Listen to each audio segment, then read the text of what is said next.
Sheldon Whitehouse are the co-chairs of the Senate Oceans Conference. Their bipartisan leadership helped the U.S. recently become the 11th country to ratify the Port States Measures Agreement, as Commissioner Kamanaka just mentioned. With once 14 more countries sign on, will go a long way to combating black market fishing. So please join me in welcoming two great leaders in the United States Senate, Senator Whitehouse and Senator Murkowski.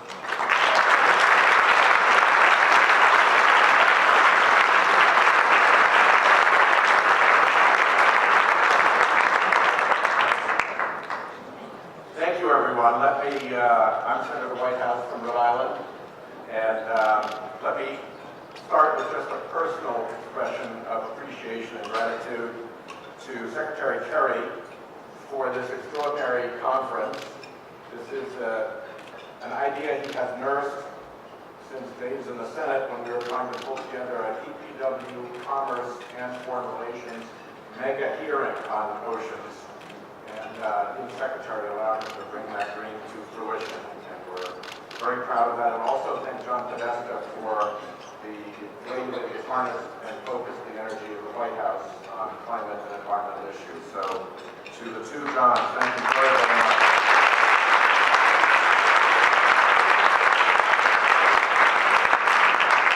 Now we've heard about how there are dead zones occurring in the ocean from an excess of nutrients.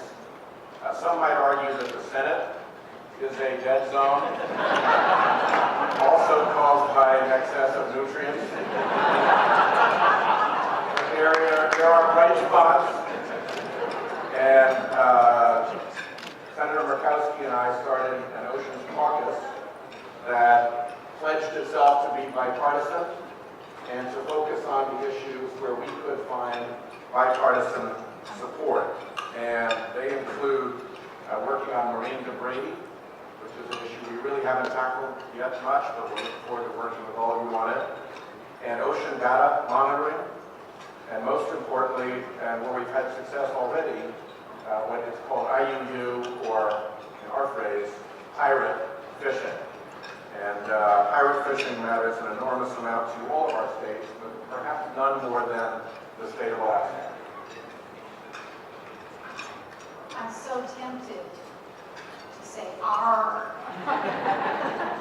I'm 80s or something like that. This is supposed to be a very serious subject, but when we talk about these issues that impact our ocean, whether it's the issue of ocean acidification, whether it is pirate fishing, whether it is marine pollution, these are very serious and very significant. And so the opportunity that we have as colleagues to come together on a bipartisan basis and really a bi-coastal basis, if you will, to really come to understand what we are dealing with when it comes to our oceans. We often use the phrase that we know so little about our oceans. We know more about the other side of Mars than we do our oceans. So knowing and understanding, making sure that we have the data, the research, just an understanding is key. And we then need to take that understanding and then move to translate that into policy.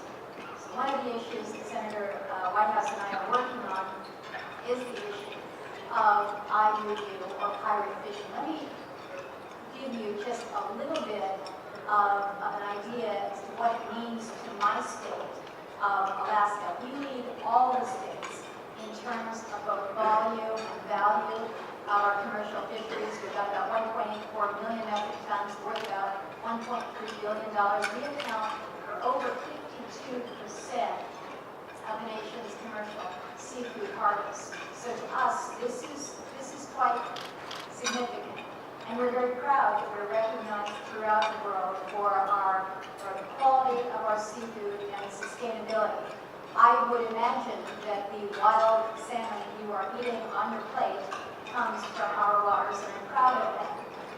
One of the areas that we've seen very negative impact, though, as it relates to our fisheries, is what we're seeing with the illegal harvest of king crab by the Russians. This has been a problem for us since 1990.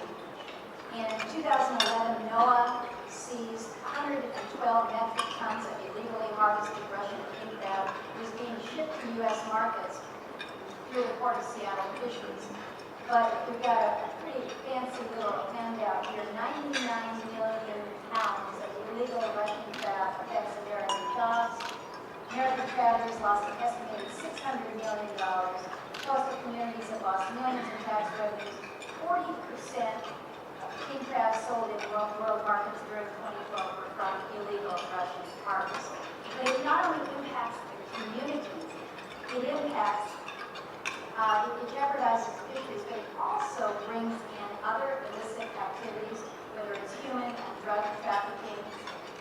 These things absolutely have to stop, and that's what the Port State Measures Agreement did. It was the first binding global agreement that sought to combat IUU fishing and to prevent illegally caught seafood from getting to market. So how we deal with this in a coordinated and coherent fashion is very important. I'm going to mention just one issue or one intercept that happened this past month.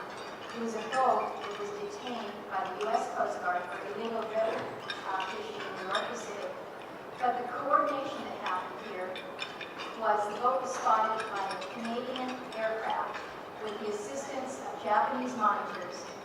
It was seized by the U.S. Coast Guard Cutter Morgenthau with the support of Chinese law enforcement officials. So it's everybody coming together to really work with multilateral collaborations. We've got a great team with the U.S. Coast Guard, with NOAA, the State Department. It really does make a difference.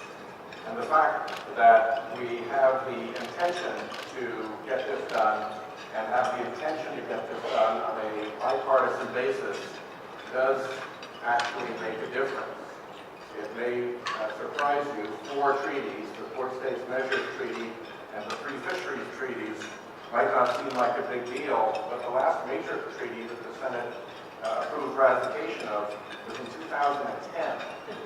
And you have to go back many years to find 4 significant treaties that have been passed. So it was a significant achievement for bipartisanship and for the oceans when all 4 of these treaties passed on the same day, and because of the good work by my colleague and energetic work by our staff, by unanimous consent, without objection, on the Senate floor. And it was mentioned just briefly, but there are other governments, of course, that have stepped forward to ratify Port State Measures. We appreciate that. Thank them for that. The European Union, Norway, Sri Lanka, Myanmar, the Seychelles, Chile, Iran, New Zealand, Oman, Uruguay. We would certainly hope that the representatives of other national governments that are here today will express their support for the Port States measures. Again, it is a multinational, multilateral imperative. Another issue that the Senate Oceans Caucus has been working on, again, in a very bipartisan way, is how we will deal with marine debris. And this, as we know, is enormous in its size and its scope. The ocean knows no borders, no boundaries. The earthquake and the tsunami that followed in Japan in 2011 was a tragedy on many, many levels, we all know. More than 16,000 lives lost, devastating coastal communities. But approximately 5 million tons of debris were swept into the ocean from docks that were found floating on the coast of Oregon, barrels, styrofoam, buoys. In my state, I had an opportunity to go to the shore lying outside of the community of Cordova and just see what had come to our shore. I guess that's where the border of the ocean ends, is when it meets that land. 3 years later, the debris continues to arrive on Alaska's very extensive coastlines. Communities are volunteering, they're stepping up to coordinate cleanup efforts to remove what really are unprecedented levels of debris. But again, this is an example of cooperation. The Japanese government very graciously has provided $5 million to help those 5 coastal states with tsunami origin debris impacts, which is greatly appreciated. We'll have the Commerce Justice Bill, Appropriations Bill on the floor this week, and contained in that measure is $6 million that will go towards marine debris. Again, it seems like a drop in the bucket, but working together, we're making little bits of headway. So on pirate fishing, we're determined to get these treaties completed and the enabling legislation for them. That's our plan on that topic. On marine debris, we are moving forward and are open for business for your suggestions and ideas. We've heard a lot during this conference. We hope to incorporate into that work. And the last issue is ocean data monitoring, where we are looking at trying to improve and reauthorize the integrated ocean observing system and the international system that it is a part of.